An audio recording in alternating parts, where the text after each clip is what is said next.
Hello and welcome to Big Picture. I am Vishal Dahiya, and today we will talk about the 11th BRICS summit and the issue of terror.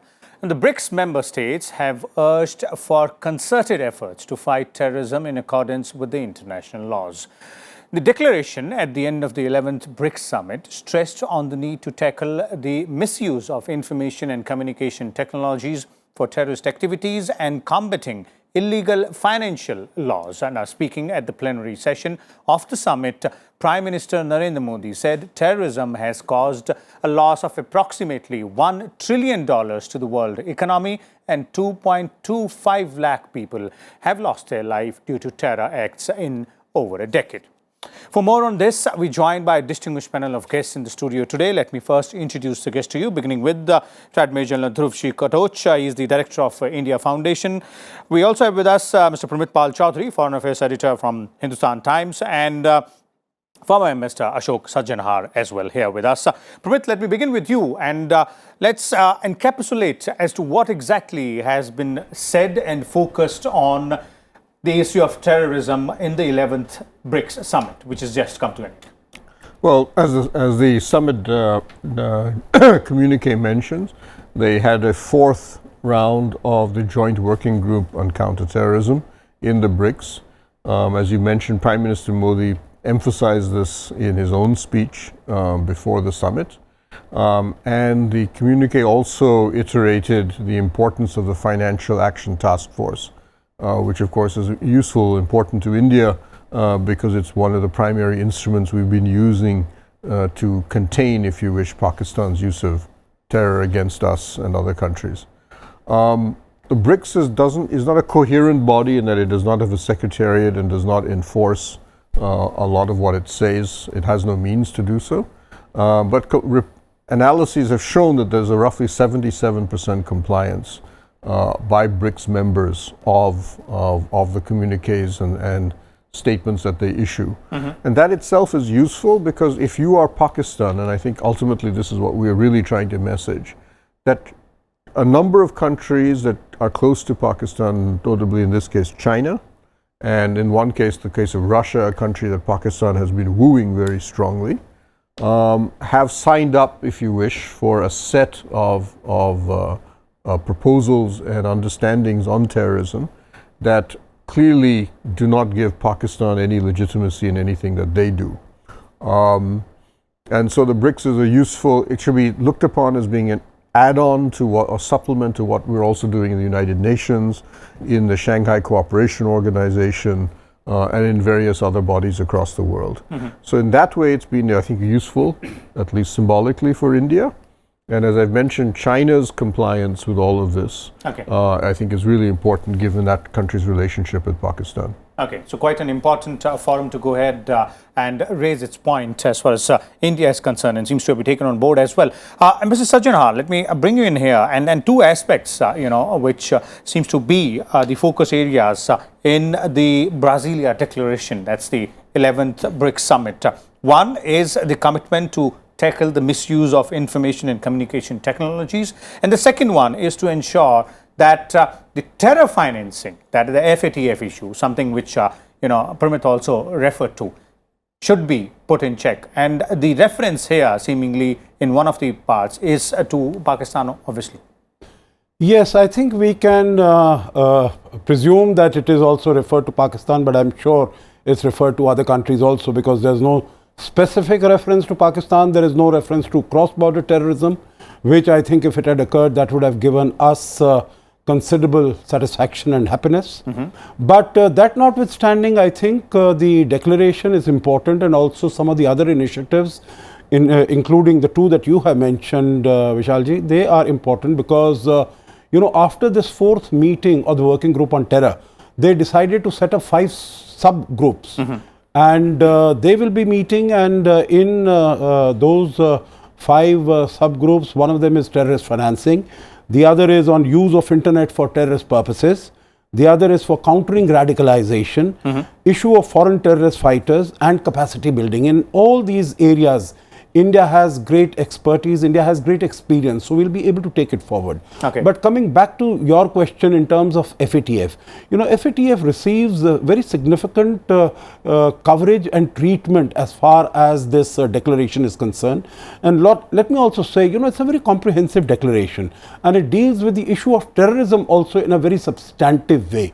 And there it has mentioned that basically the responsibility for curtailing terrorism, taking action against terrorism, lies squarely with the concerned states.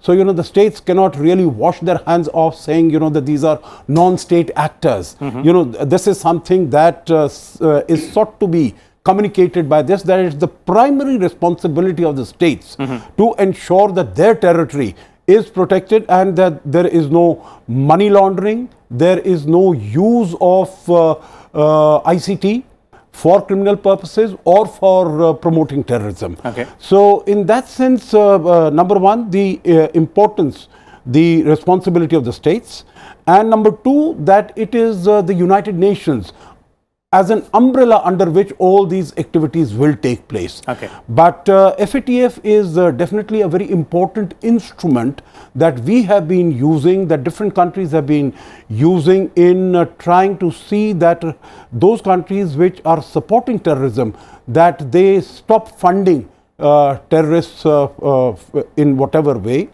And I think the fact that all the 5 countries have come onto the same platform to again reiterate the importance and significance of FATF and of ensuring ICT for use against criminal activities and terrorist activities. I think this is very welcome. India should take it forward. Just one rider I will give, that many of these declarations are adopted. For instance, if you go back to the declaration in 2017 at Xiamen, there we had mentioned all the terrorist groups that are operating against India and against Afghanistan from Pakistan.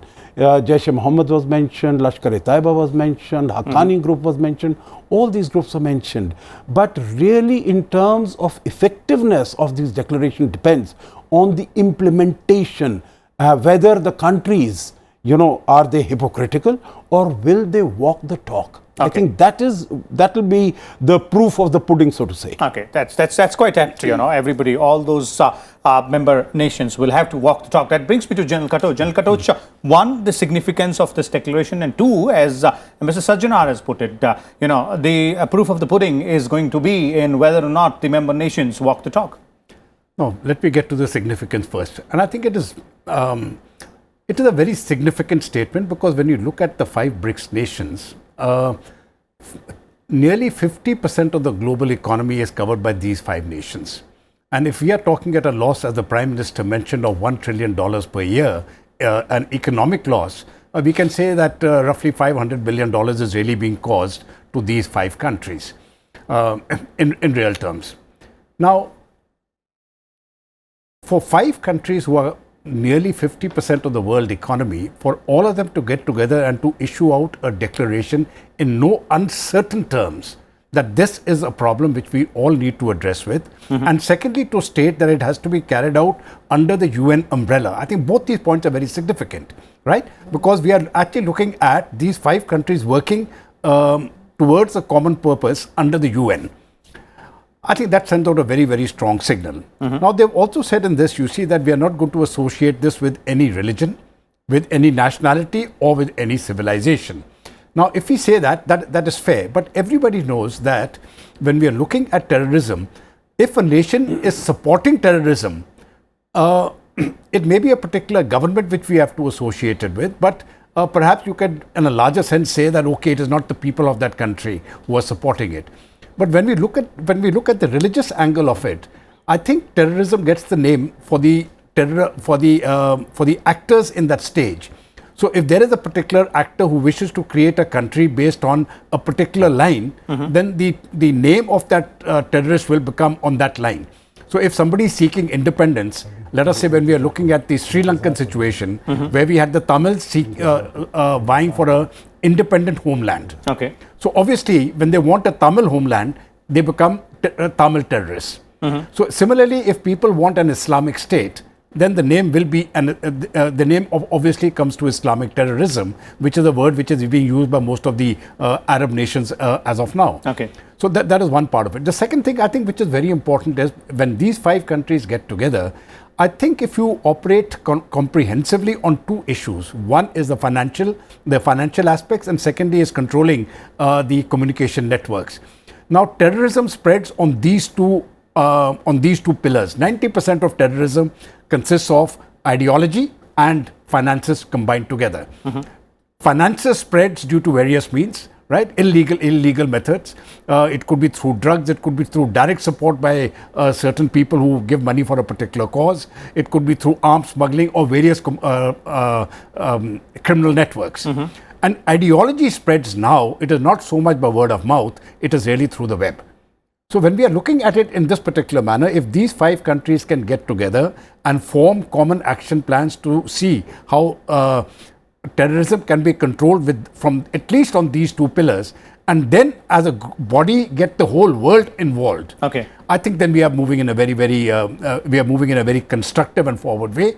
And I would say that to that extent, this has been a very, very positive step, and it is beneficial for India. Okay. Pramit, on the walking the talk aspect, these 5 nations, and as General Katoch also put, if you look at the economic aspect of it, they are the economic powerhouses of the entire world, and the economic loss per se due to terrorism is also very huge, as the Prime Minister also tend to quantify approximately $1 trillion to the entire world. So from that perspective, do you think that it is now imperative for all these 5 nations to go ahead and do what is required to be done to try and combat this challenge? Well, keep in mind that each of these countries has a slightly different terrorism problem. Brazil doesn't really have a terrorism problem at all. There's very little terrorism, as we would call it, in Latin America. There's been a little bit of Islamic activity in some areas, but broadly Brazil has no terrorism concerns. Rather, their problem is organized crime. Yes, which doesn't fall under the ambit of the BRICS at all. And even the old left-wing terrorism that used to be a problem in Latin America has now largely died out, except for in Colombia. South Africa also does not have a major terrorism problem. There have been, again, a few small Islamic groups that have been operating there, but nothing major and nothing of a concern. And the biggest African terrorist groups, Boko Haram, Al-Shabaab, and so on, do not operate in southern Africa. So for South Africa, this is not a major concern. Russia, China, and India are the 3 countries that are genuinely concerned about terrorism in its formats.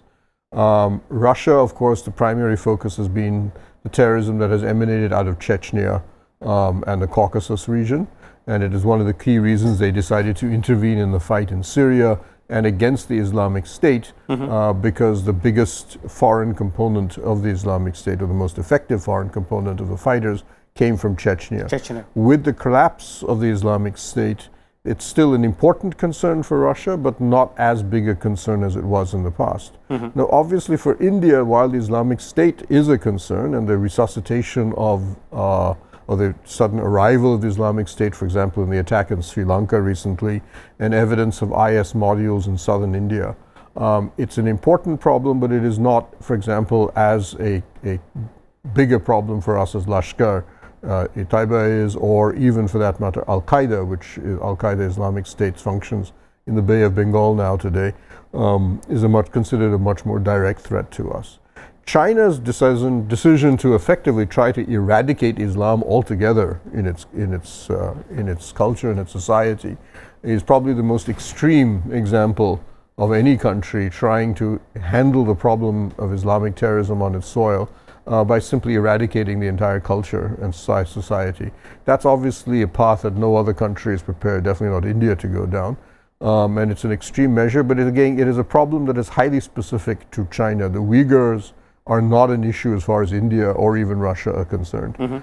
So you have the problem that terrorism in a broad sense is a concern for all the 5 countries.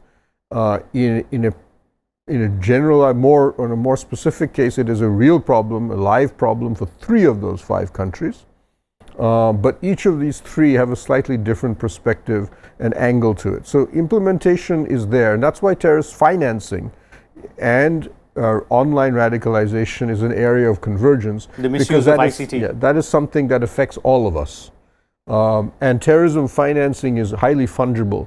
It is often the same networks can be used by several different terrorist organizations, even though they may have nothing to do with each other.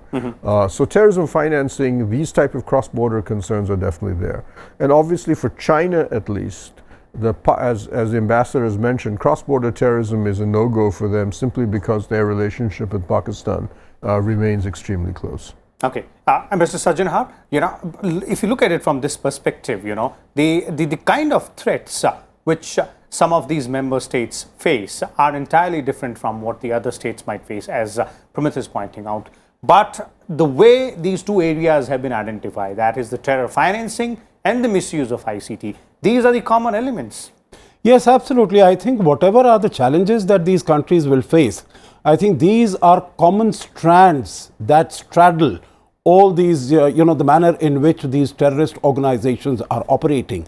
If you permit just a few comments, meaning of course, these 5 countries, they started in 2009, we are having the 11th summit. But these are at the moment, territorially, population-wise, they might represent a very big, huge element proportion.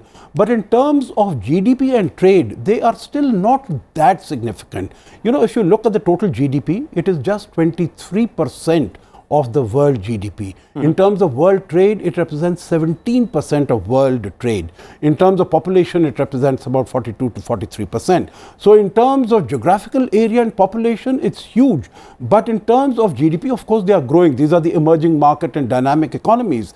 And every year they contribute, whatever is the global GDP growth, these 5 countries are contributing about 50% to that.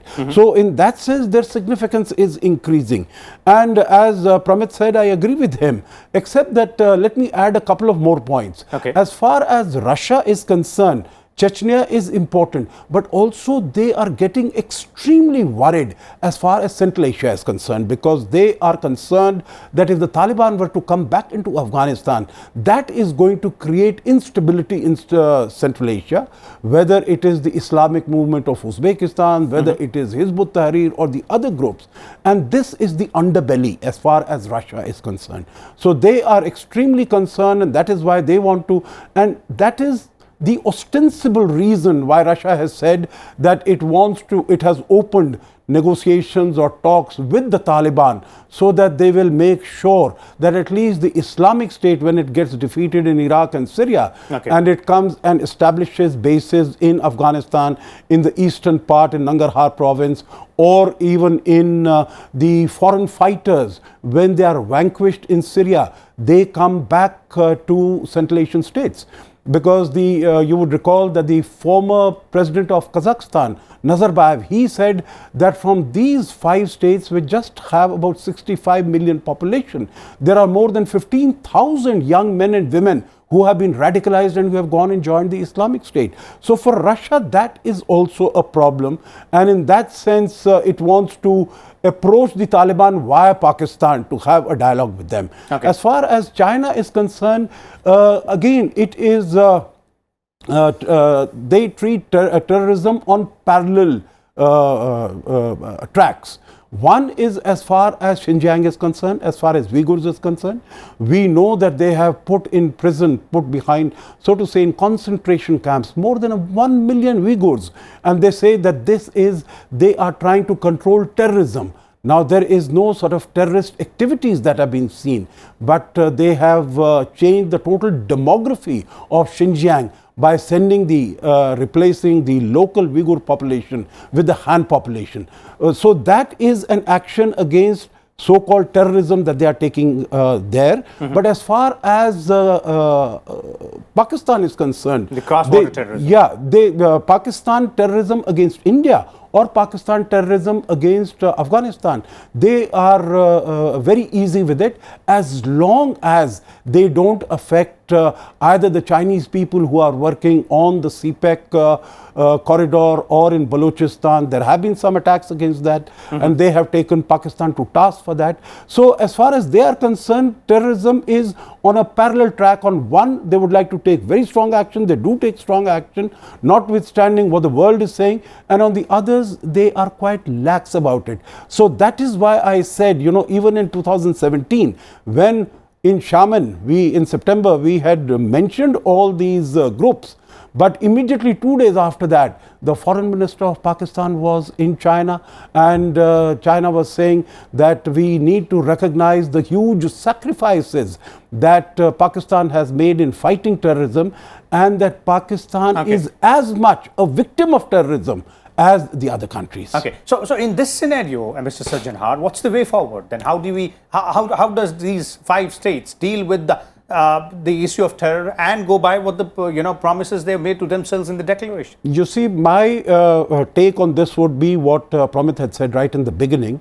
This is one forum. We have to take full advantage. We have to take full advantage of all fora, whether it is FATF, whether it is G20, whether it is SCO, whether it is RIC, whether it is the United Nations. Across the board, we have to raise the question of terrorism, and that the world should act together. There should be no double standards, there should be no hypocrisy, there should be no division into good terrorists and bad terrorists.